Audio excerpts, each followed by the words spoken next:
Assalamualaikum warahmatullahi wabarakatuh. Perkenalkan, nama saya Suminarta Mevia dari kelas 12D Keperawatan. Di video kali ini saya ingin membahas materi mengenai perawatan infus.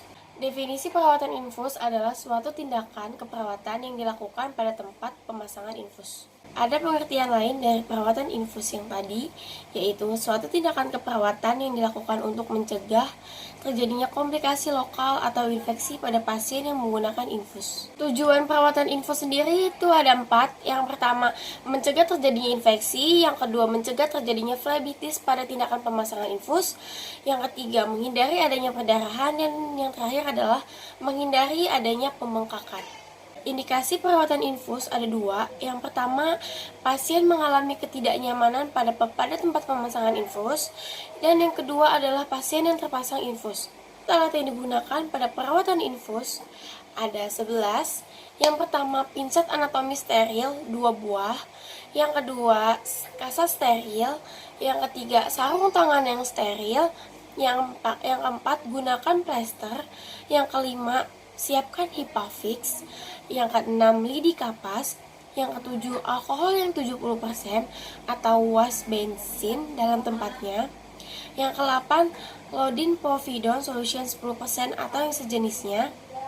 Yang ke-9, penunjuk waktu. Yang ke-10, NaCl yang 0,9%. Dan yang ke-11 atau yang terakhir adalah bengkok 2 buah dan 1 berisi cairan desinfektan. Lalu selanjutnya ada prosedur tindakan. Yang pertama, kita harus mengatur posisi pasien. Tempat tusukan infusan harus terlihat jelas. Yang kedua, kita harus menggunakan sarung tangan. Yang ketiga, membasahi plester dengan alkohol atau wash bensin dan buka balutan menggunakan pinset. Yang keempat, membersihkan bekas plester. Yang kelima, membersihkan daerah tusukan dan sekitarnya dengan NaCl. Selanjutnya, mengolesi tempat tusukan dengan iodin yang cair atau ZALF. Yang selanjutnya, menutup dengan kasa steril dengan rapi.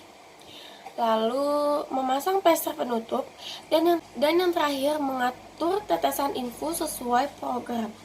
Lalu selanjutnya kita akan membahas faktor yang mempengaruhi tetesan infus. Yaitu ada posisi lengan klien terkadang bisa menurunkan aliran infus.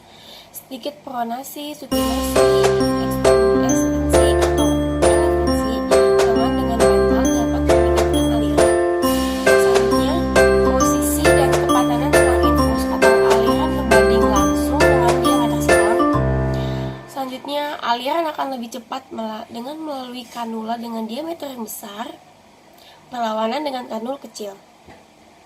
Selanjutnya, posisi botol infus menaikkan ketinggian wadah infus dapat memperbaiki aliran yang tersendat-sendat atau aliran berbanding langsung dengan ketinggian bejana cairan. Selanjutnya, larutan atau cairan yang dialirkan atau aliran berbanding terbalik dengan viskositas cairan. Selanjutnya, larutan intravena yang kental seperti darah membutuhkan kanula lebih besar dibandingkan dengan air atau larutan salin. Dan yang terakhir, panjang selang atau aliran berbanding terbalik dengan panjang selang. Menambah panjang selang pada jalur intravena akan menurunkan aliran. Dan yang terakhir, ada cara penghitungan cairan infus. Mengatur ketepatan aliran dan regulasi infus adalah tanggung jawab perawat.